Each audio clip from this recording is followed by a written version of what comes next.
bonjour tout le monde. Je suis le docteur Scott Ramsey. Je suis un infirmier clinicien à l'hôpital de la Colombie-Britannique et enseignant adjoint dans l'école universitaire de la Colombie-Britannique. Je vous remercie tous d'être ici pour ma présentation intitulée Avant de commencer ma présentation, je tiens à souligner que cette présentation a lieu sur le territoire du peuple Salish-de-la-Côte de la nation Tsleil-Waututh. Ma présentation va porter sur l'histoire de ma commotion cérébrale. Je vais parler de la commotion cérébrale chez les enfants et pourquoi c'est si important. Et après, je vais finir avec les trouvailles de ma recherche parmi les enfants et les jeunes ici à la Colombie-Britannique. Donc, tout d'abord, pour commencer avec mon histoire, telle que cela a déjà été mentionné, j'ai joué pendant quelques années, de l'année 2016 jusqu'à l'année 2011, à la Ligue de hockey entre les Thunderbirds et les Tigers. Pour ceux qui ne sont pas familiarisés, ce sont les deux lignes les plus importantes qui finissent avec la Ligue nationale de hockey. Je venais d'avoir 19 ans. Bien sûr, il y a eu plusieurs enjeux qui avaient influencé, mais vraiment à ce moment-là, les chances étaient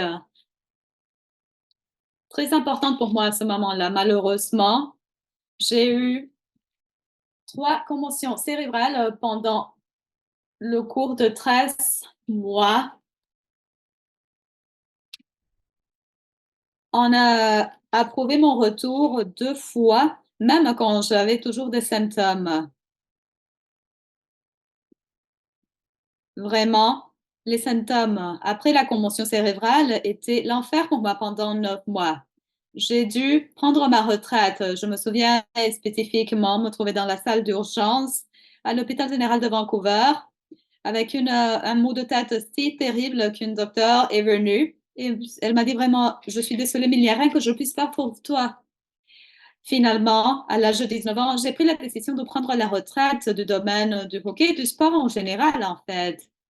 C'était des subséquents, mauvaise gestion des soins dans des cas dans lesquels ils n'avaient pas les ressources pour bien gérer les soins qui a mené à ma retraite, finalement, ma recherche dans le domaine de la commotion cérébrale. Maintenant, je voudrais partager avec vous une petite vidéo. Bonjour, je suis Scott Ramsey. J'ai joué 4 ans avant de prendre la retraite.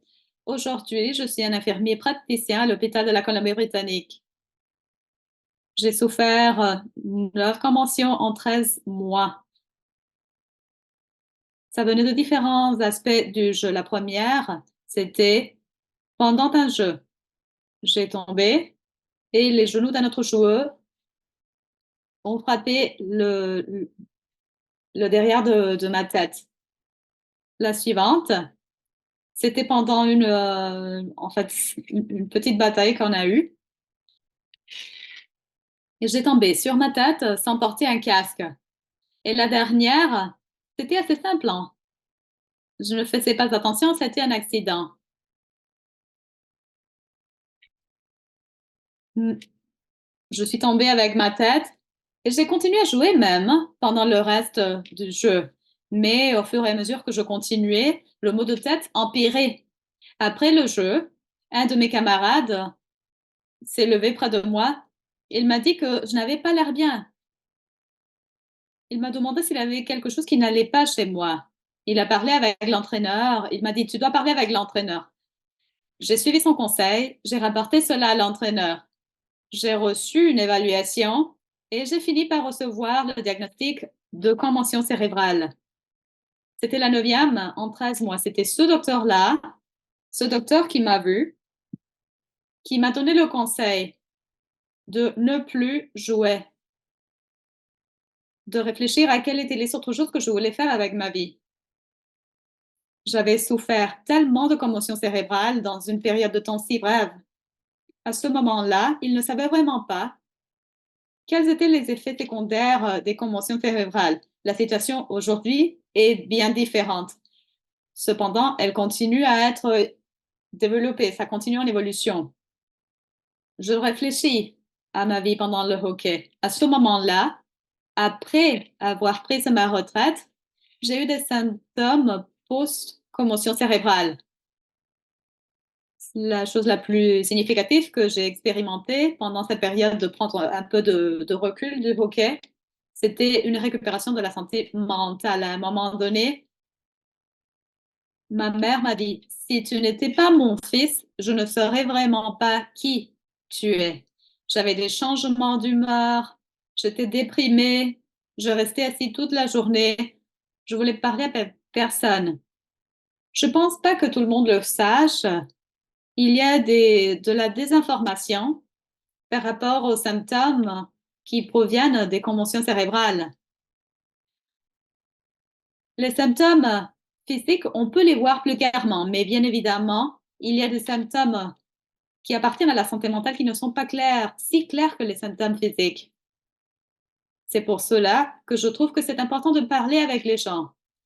Je pense que le plus en plus des gens avec lesquels je partage, le plus je peux promouvoir mon message pour qu'elles puissent prendre des bonnes décisions, que ce soit parmi les membres de la famille, les entraîneurs, les professionnels de la santé.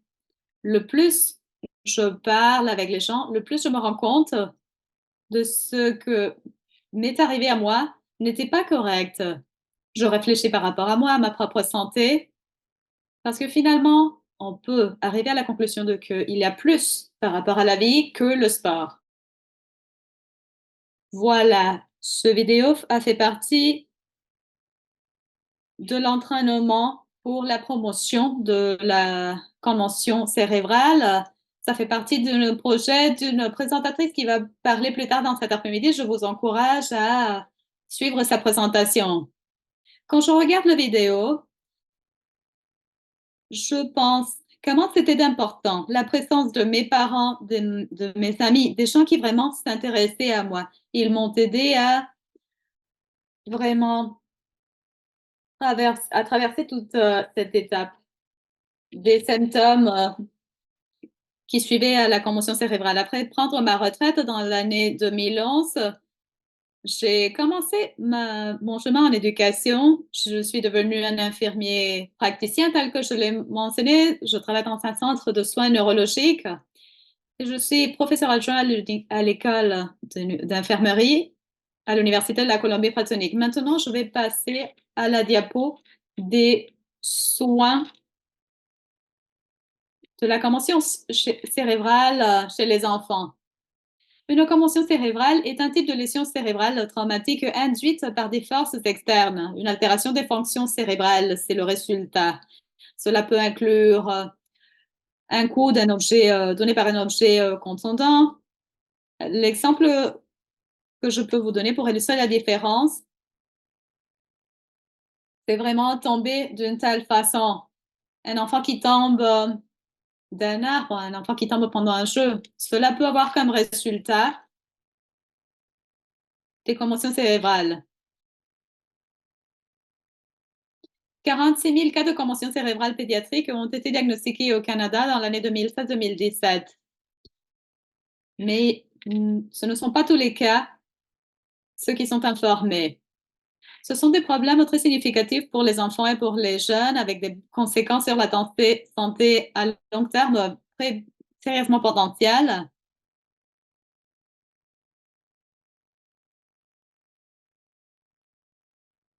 Donc, la symptomatologie peut être physique, cognitive, émotionnelle et du sommeil, dans le domaine de la sommeil aussi. Les symptômes pédiatriques sont souvent 28 jours après le jour de la commotion cérébrale. Il y a de la difficulté pour se concentrer, difficulté avec la mémoire, fatigue, étourdissement, entre autres. Les symptômes peuvent bien apparaître immédiatement de façon assez top, subtile, mais ça peut prendre des jours aussi pour qu'ils apparaissent.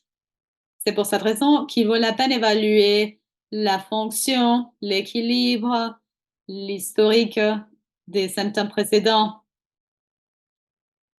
Je ne peux pas souligner combien de fois j'ai entendu quelqu'un qui m'a dit qu'il n'avait pas expérimenté des symptômes jusqu'à au moins 3 jours après l'événement de la commotion cérébrale. En tant qu'infirmier pédiatricien, je peux vous dire que les enfants se rappellent bien mieux que leurs parents de ce qui les est arrivé. Si vous prenez le temps de les écouter, vous devez prendre au sérieux la situation et vraiment agir de façon conséquente. Les enfants les plus jeunes peuvent présenter des défis pour, par rapport aux symptômes de leur commotion cérébrale. Malheureusement, ce que nous voyons dans les cliniques, c'est que les cliniciens ne comprennent vraiment pas de quoi a l'air une commotion cérébrale chez les enfants les plus jeunes.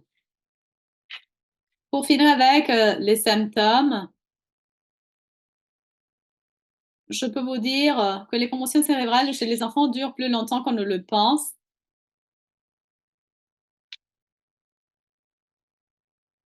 Et les symptômes vont disparaître, vous allez regagner votre vie. Mais c'est différent pour tout le monde. Ce n'est pas la même chose. Ce que nous voyons, c'est que le groupe de consensus reflète. Et c'est pour cette raison, ils ont augmenté le temps de récupération pour les soins pédiatriques jusqu'à 28 jours. Par contre, on devrait l'élargir dans certains cas jusqu'à 3 mois. On devrait commencer à un moment donné à normaliser, standardiser cette ligne de récupération. Une commotion cérébrale est une lésion traumatique sérieuse, non pas seulement un coup. Le retour aux activités sont parfois empêchés par des symptômes tels que l'affectation de la mémoire ou de la concentration. C'est-à-dire que la combinaison entre l'affectation de l'activité cognitive et la capacité de mener les activités quotidiennes rendent difficile qu'un enfant retourne dans la salle de classe. On doit faire en sorte d'être en mesure de pouvoir les appuyer une fois qu'ils retournent dans la salle de classe. Pour conclure, je pense qu'on a publié une étude très importante par rapport à le temps devant un écran et les effets avec des, des, des commotions cérébrales. Les effets sont associés avec des symptômes, c'est-à-dire qu'on devrait raccourcir le temps passé devant les écrans. Maintenant, je vais conclure avec les trouvailles de ma recherche.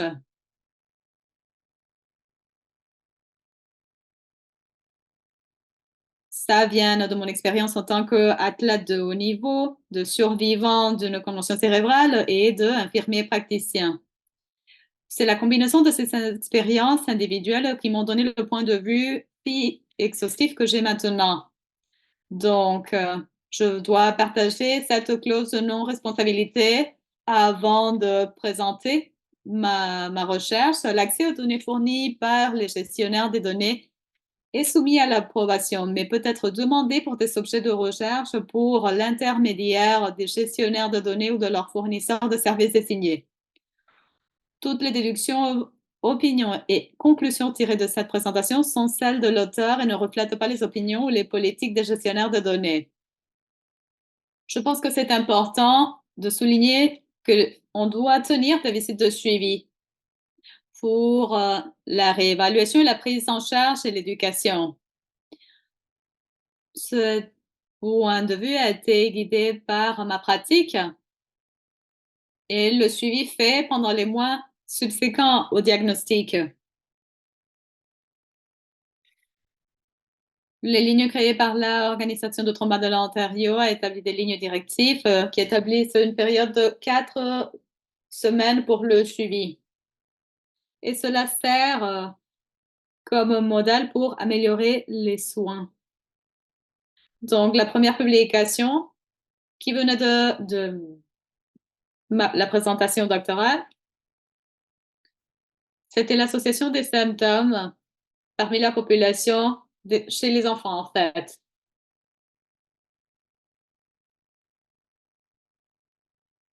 C'était 2 études d'origine canadienne.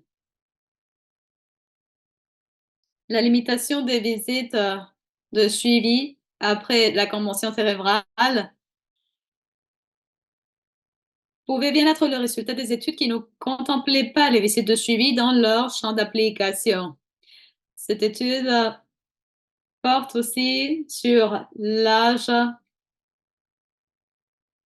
et les suivis avec un médecin de soins primaires et un spécialiste. Il y a plusieurs facteurs qui peuvent être associés après la commotion cérébrale, mais les études n'étaient pas exhaustives.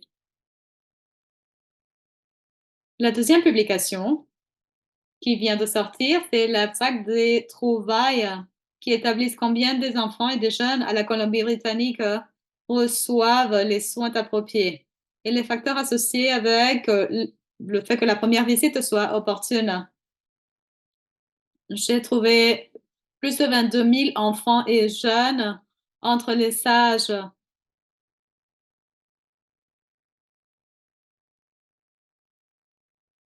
un point que je tiens à soulever, c'est que dans tous ces cas, c'est le nombre le plus important des enfants identifiés dans une période de temps de 2 ans calendrier. Voilà, dans cette diapo, vous pouvez voir combien d'enfants avec une commotion cérébrale ont fait des consultations de suivi.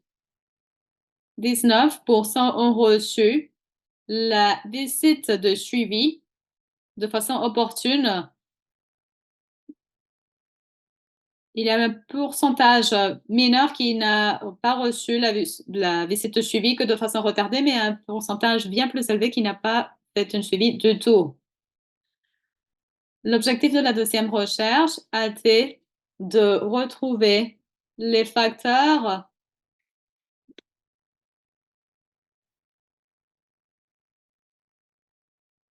et plutôt que de vous ennuyer avec les statistiques, je vais vous lire les facteurs.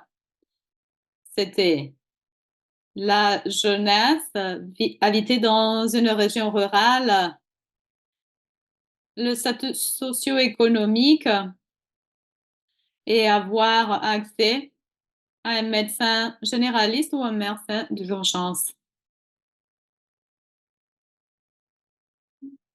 Pour faire un survol, tout d'abord, il y a plusieurs façons dans lesquelles on peut expérimenter une commotion cérébrale. Les symptômes peuvent varier aussi et la duration des symptômes de même. Les visites de suivi ne sont pas si fréquentes qu'elles devraient l'être. Spécifiquement, en la Colombie-Britannique, nous avions vu que moins de 25% ont fait un type de suivi quel qu'il soit. Et finalement, il y a plusieurs facteurs qui sont associés et ils devraient être considérés ou tenus en considération dans le diagnostic initial pour établir le traitement de suivi. Donc voilà, cela conclut ma présentation et maintenant je suis heureux de prendre des questions. Il y a aussi les informations de contact. Merci beaucoup. Je vais te poser une question, Scott. Je sais que nous avions parlé avant, mais j'ai écouté ton histoire.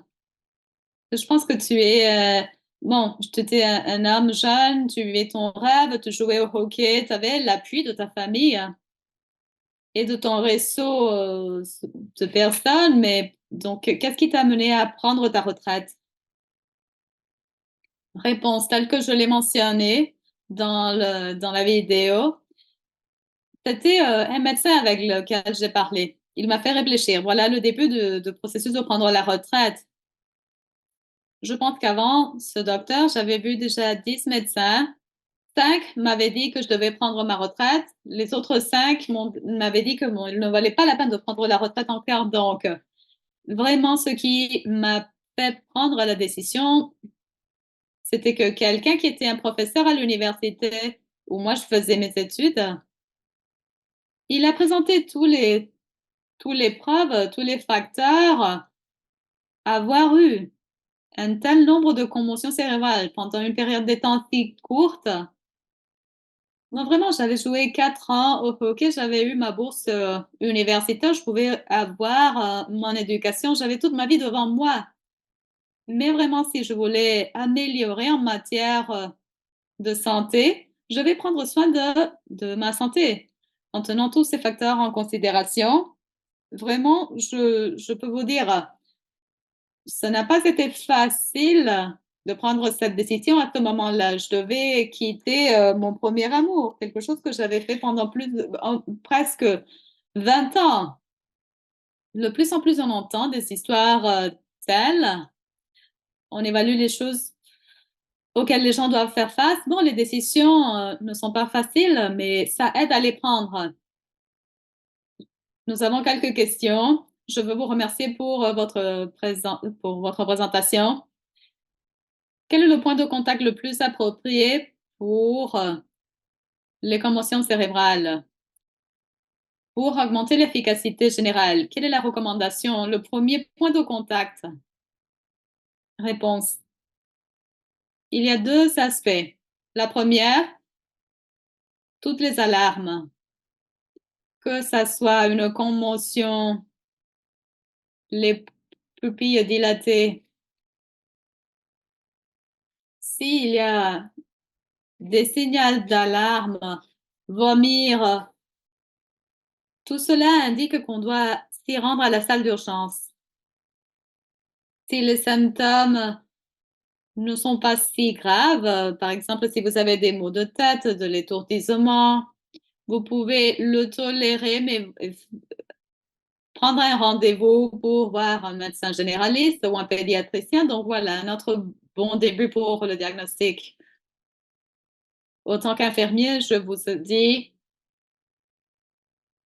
si vous n'êtes pas vraiment grave, on ne voudrait pas que vous vous présentiez dans la salle d'urgence et empêcher les cas les plus graves de recevoir les soins les plus urgents. Donc voilà les premiers points de contact. Nous avons des autres questions par rapport à la modération de temps devant l'écran pour les enfants. Est-ce qu'ils ne doivent pas le faire pendant leur récupération? Exactement, oui, c'est pour ça que je veux présenter l'étude parce que je pense que c'est si excellent, l'étude sur la technologie et les enfants. On pensait qu'on ne devait pas passer de temps devant l'écran du tout. Les résultats de l'étude, c'était que le plus de temps, le pire les symptômes. C'est pour ça qu'on dit la modération. Pas beaucoup, pas trop peu. C'est de trouver l'équilibre, ce qui va mieux. Donc voilà la modération. C'est mieux de trouver la quantité qui ne va pas empirer vos symptômes. Si vous avez des maux de tête, ce que vous ne voulez pas faire, c'est de rester sur l'écran de votre téléphone portable pendant 10 heures de suite. C'est normal de regarder le téléphone. On veut normaliser votre vie et spécialement pour les enfants, le téléphone portable, c'est la communication sociale et on ne veut pas le leur enlever pendant leur récupération. Nous avons des questions excellentes ici. On vous remercie pour votre présentation. J'étais un athlète. Est-ce que vous avez des conseils par rapport à comment améliorer la situation pour les joueurs dans une situation si critique? Réponse. J'avais des collègues qui m'envoyaient les évaluations quand ils souffraient d'une commotion cérébrale. C'était horrible. Je pense qu'on doit tout d'abord faire de la formation, de l'éducation, non pas seulement au début, mais vraiment faire de la formation vers la fin de la session de sport aussi. Il y a des gens qui viennent partager leur histoire. Comme j'ai dit auparavant, c'était mon coéquipier qui avait réalisé que ça n'allait pas bien, qui m'a demandé d'aller voir l'entraîneur. L'éducation prime. Ce qu'on doit faire, du moins à mon avis, c'est vraiment d'éduquer de tout ce dont on a besoin pour pouvoir divulguer.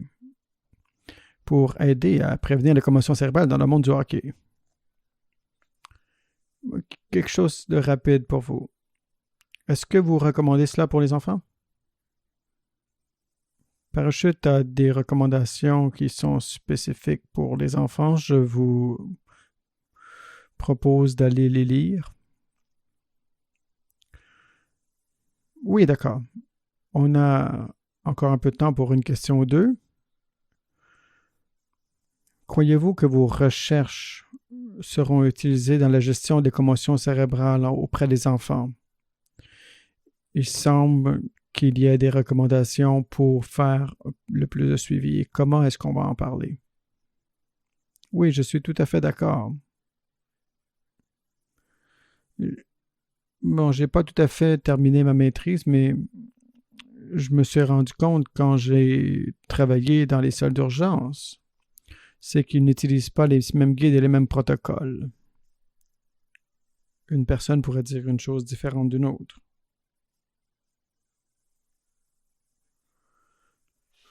Je crois que, à mon avis, nous devons avoir des politiques provinciales. Tout le monde ici peut être sur la même page pour voir quels sont les protocoles, les procédures.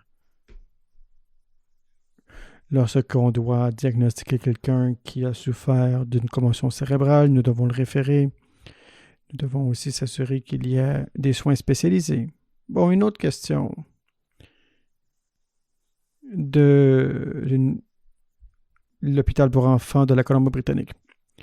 Qu'en est-il après le premier diagnostic? Est-ce que vous recommandez un physiothérapeute, par exemple, qui pourrait recommander un protocole? Ou alors recommandez-vous un médecin généraliste? Oui, ils peuvent le faire. Je reconnais cela. La réponse facile, c'est non, on n'a pas vraiment de programme à mon hôpital. Je tente de rectifier cela, mais nous devons prendre beaucoup de variables en place. Nous avons des programmes. Nous avons GF Strong qui couvre les autorités médicales de Vancouver pour les enfants qui sont environ 12 ans. À Fraser 12, nous avons quoi? Des enfants de 14 ou 16 ans. Donc, il y a différents protocoles dans les différentes autorités de santé. Bon. Nous allons avoir aussi des protocoles pour ce qu'on appelle une commotion cérébrale qui soit complexe. Oui. Il y en a une ici qui va dans une autre direction. Croyez-vous que l'information est bien transmise aux écoles primaires? Oui, je vous remercie de poser cette question. On a entendu toute la journée, aujourd'hui, bon, je crois que c'est le ministre plutôt qui parlait. Il nous disait que les familles et les enfants doivent être informés. Mais ce qui va se passer souvent, enfin trop souvent, c'est qu'on divulgue une information en famille ou alors on ne donne pas les bonnes instructions et au fur et à mesure que l'information est mal transmise, alors les choses peuvent s'empirer. Il y a toutes sortes de syndromes qui peuvent survenir 4 à 6 mois plus tard. Si on agit en amont au lieu dans l'aval, alors si on offre la bonne information aux enfants, moi je crois très personnellement que grâce à l'éducation, nous pouvons faire un module pour prévenir les commotions cérébrales. Si on le fait le tôt, si nous sommes capables de faire une réévaluation, si nous sommes capables de transmettre l'information aux écoles primaires et secondaires, lorsqu'on regarde les niveaux de prévention, nous devons voir les différents niveaux. Je crois que le système de l'éducation, à mon avis, est une étape logique. Quelles sont les prochaines étapes de votre recherche? À titre d'infirmier, quelque chose que j'examine, lors de mes études dans mon doctorat, c'est vraiment d'avoir accès à des soins de première ligne, des soins spécialisés aussi. Donc, ce que je veux, c'est développer un projet pilote sur les commotions cérébrales grâce au programme BC Children. Lorsque nous regardons, par exemple, la transmission de la langue, lorsque nous voulons travailler, par exemple, avec les autres médecins qui sont au sein de notre comité, nous travaillons là-dessus. Lorsque nous regardons de l'avant, nous avons beaucoup de patients, par exemple, qui souffrent de santé mentale. Donc, nous devons travailler avec ces cliniques. Nous devons travailler avec les professionnels de la santé. Peut-être qu'ils n'ont pas le même niveau de connaissance. Oui, vous avez parlé de la sous-divulgation des commotions cérébrales. Quelles sont les façons d'améliorer cela? Oui, c'est possible. Tout le monde qui me connaît sait que cela me passionne. On ne rend service à personne lorsqu'on n'a pas, par exemple, de clinique post-commotion cérébrale, lorsqu'il n'y a pas de législation, de politique provinciale. Nous devons aller plus loin. Nous devons peut-être même changer la législation fédérale. Nous devons voir quelle est la prévention. Nous devons voir comment nous pouvons avoir un grand impact pour pouvoir éduquer les gens, pour pouvoir offrir des soins cliniques. Voilà ici des étapes logiques pour moi. Bon, comme nous le savons, la politique ne va pas toujours en cette direction. Il est important d'aller voir vos députés locaux. Il faut être capable de dire que cela est un jeu au sein de la communauté. Regardez les recherches. On nous a déjà dit que les commotions cérébrales n'étaient pas une priorité pour eux. Nous devons être capables de parler aux politiciens. C'est vraiment un enjeu qui touche les communautés, mais celui-ci n'est pas divulgué à grande échelle pour bien des raisons, soit pour un manque d'éducation, soit par un manque d'accès à des soins. Oui. Une autre question de la part de l'auditoire. Comment seriez-vous... qu'est-ce que vous recommandez pour être capable de retourner au jeu et pour être capable... Quelle serait la meilleure façon?